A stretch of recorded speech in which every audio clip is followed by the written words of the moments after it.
Olá, seja muito bem-vindo, muito bem-vinda aqui no canal Samuel e Divagações Samuelescas. Mais uma vez, com muito prazer, estamos aqui reunidos com nesse papo virtual. E nesse episódio especificamente vamos conversar sobre algo extremamente essencial, profundo e que muitas vezes passa desapercebido na correria da vida. Trata-se dos laços invisíveis que nos sustentam. Vamos falar sobre símbolos, do grego symbolon, que significa a outra metade, a metade. Outras metades de amizade e dos rituais que nos sustentam, que nos fazem nos sentir mais humanos. Os laços invisíveis que acabam tornando a nossa vida mais leve. Vamos falar também do símbolo do banquete de Platão, por que não? Afinal, o estopim, o insight para começar a falar sobre esse assunto foi pensando na obra Banquete de Platão. Quando cursava filosofia, nos idos anos 90, fiz um resumo geral de todas as obras de Platão e eu lembro que o Banquete me chamou muito a atenção, principalmente nessa questão do símbolon, das outras metades, das amizades que resistem ao tempo, dos rituais que costuram o tecido das relações, e da substituição da percepção simbólica pela percepção serial, muito comum no nosso dia a dia de hoje e que marca a nossa vida contemporânea, a nossa vida, essa sociedade líquida que passa pelos nossos dedos. As relações seriais é típica dessa sociedade instagranesca, onde se apela muito para uma quantidade, mas não para a qualidade. E por fim, é claro, não poderíamos deixar de falar do símbolo no viés de Carl Gustav Jung, que no meu parecer, simples parecer, é um dos caras que mais tocou nesse assunto e enxergava o símbolo como uma ponte entre o consciente e o inconsciente, uma linguagem todo típica do inconsciente. Então prepare o seu café ou simplesmente respire fundo, a jornada começa agora. No Banquete de Platão, ele nos traz um discurso memorável por meio de Aristófanes.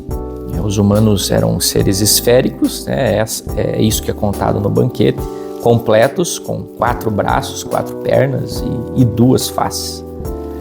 Por ousarem desafiar os deuses, isso não aconteceu só nesse caso, várias coisas aconteceram na mitologia e os deuses puniam. Esses seres foram partidos ao meio por Zeus. Desde então, cada metade busca a sua outra metade e a sua alma gêmea. O amor nasce do desejo do reencontro, do anseio por totalidade. Mas calma aí, eu não estou falando só dessa alma gêmea no amor romântico, desse ocidente nosso aí que busca tanto deixar em voga, deixar na exposição, encontrei a minha alma gêmea. Não é simplesmente nesse modelo que eu penso aqui. Há um detalhe essencial aqui. Platão usa a palavra symbolon, que originalmente era um objeto partido ao meio, usado como símbolo de reconhecimento. Era comum na Grécia que 2 amigos quebrassem um disco de argila, cada um guardando uma parte. Anos depois, mesmo seus filhos ou netos podiam se reconhecer e a unir as partes. Então veja que gesto legal, 2 amigos quebrarem um prato, cada um carregar a sua metade e depois até os filhos e netos lembrarem desse pacto simbólico. Símbolo é mais que uma metáfora, é uma memória viva de ligação original. É um fragmento que nos lembra que éramos inteiros, que pertencemos a algo diferente, que há algo que alguém com quem compartilhamos um sentido. E aqui entra Carl Gustav Jung, né, trazendo o símbolo como uma ponte. É um pensador que compreendeu o símbolo não como uma simples representação de algo ausente, mas uma realidade viva, dinâmica. Não sei se você sabia, de repente é um fato que você já pode conhecer, mas é interessante trazer. Mas no filme Star Wars, o diretor George Lucas utilizou dos estudos do grande pensador e antropólogo estudioso de Jung, Joseph Campbell. Ele formou todos aqueles personagens baseados em símbolos arquetípicos, como o The Grande Herói. Isso demonstra que podemos criar filmes eternos com símbolos eternos, podemos criar refeições eternas com símbolos eternos, amizades eternas com símbolos eternos, relações mais variadas possíveis, forjadas nesse símbolo eterno. Então, para Jung, um símbolo é uma imagem que evoca mais do que pode ser completamente explicado por palavras. Há coisas que as palavras não conseguem acessar. Jung gostava muito de mandalas, e por um motivo especial, né? Para relembrar o caminho para o centro, o processo de individuação, que a mandala representa muito mais do que palavras. Bastava a gente olhar uma criança brincando, toda a simbologia por trás que às vezes não é verbalizada, mas traz muita afetividade, muita relação simbólica com aquele brincar. Aliás, é um método inclusive utilizado em perícias para que a criança fale com a sua linguagem simbólica de brincadeira, fantasiosa. Mas voltando a Jung, um símbolo é uma imagem que evoca mais então do que palavras. É uma ponte entre o consciente e o inconsciente, entre o visível e o invisível. O símbolo contém algo que ainda não está totalmente claro, algo que ainda pulsa como um mistério a ser descoberto. Dizia Jung, o símbolo é a melhor expressão possível de algo essencialmente desconhecido. E contemplava, o símbolo não é criado, ele emerge. Ou seja, o símbolo não é uma invenção da mente racional de algo que é calculado com uma ação dedutiva ou indutiva, mas uma manifestação viva do inconsciente coletivo, aquilo que todos nós como humanidade compartilhamos em nossa estrutura psíquica mais profunda, os nossos arquétipos culturais, os nossos complexos. Assim como no símbolo, também no símbolo junguiano há uma busca de reintegração das partes perdidas, de imagens internas reprimidas, de verdades esquecidas.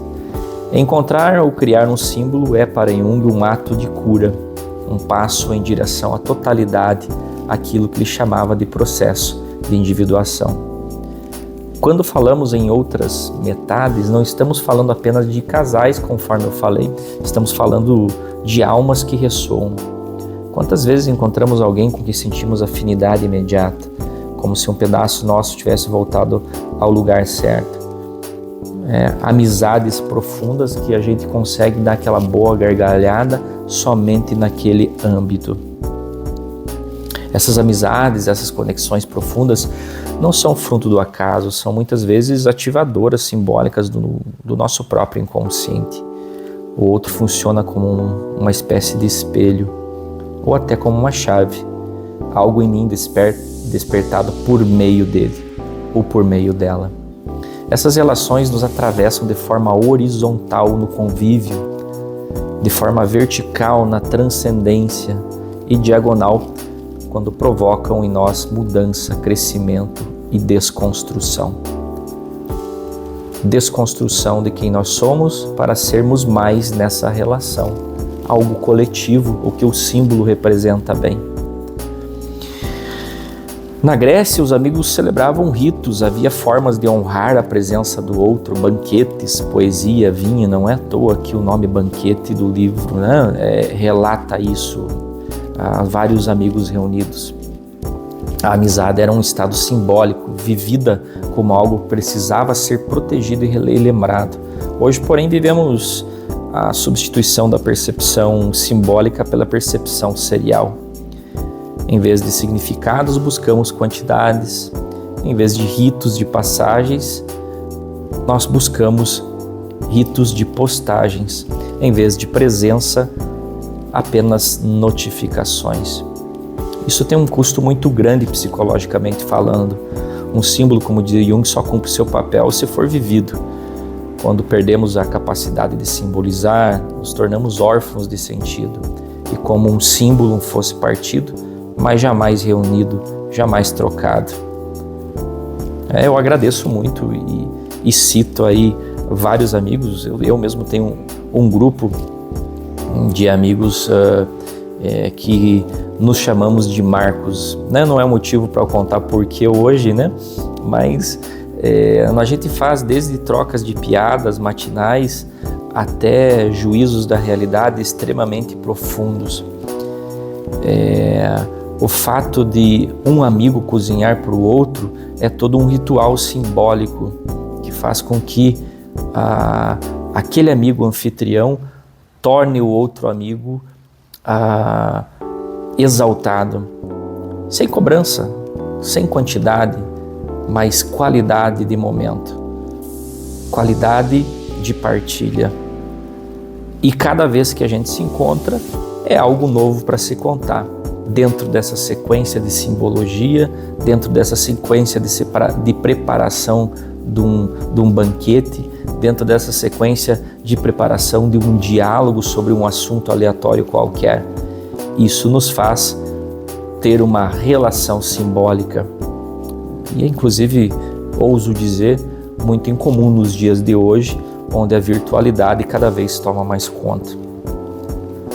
É aqui que entra a ideia dos eixos de ressonância, gente. Os rituais criam e sustentam relações verticais como a transcendente, com memória, com o sagrado, com coisas que são gostosas de serem lembrados, e horizontais com os outros, com comunidade, com amigos, com família,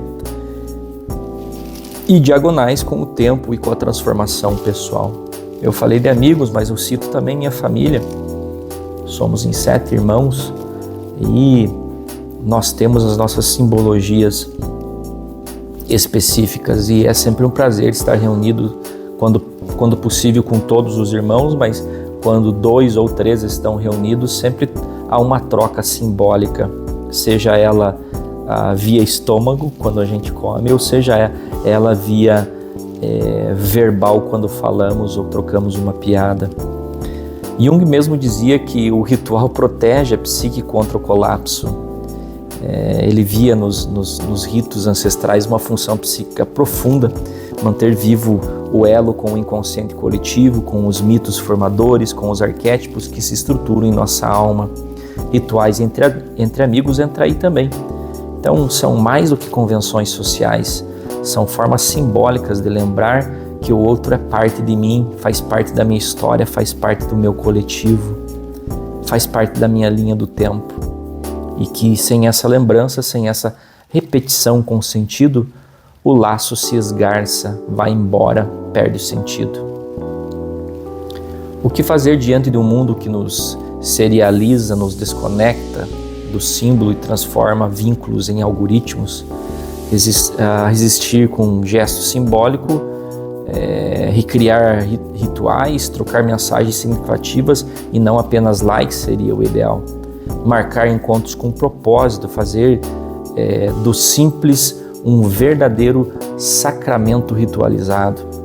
Como Jung propunha, é preciso olhar para dentro, ver o que o outro evoca em nós, ver que o amigo é muitas vezes um arquétipo da totalidade que buscamos, e assim restaurar o símbolo, não só como uma lembrança filosófica, mas como uma prática vivida.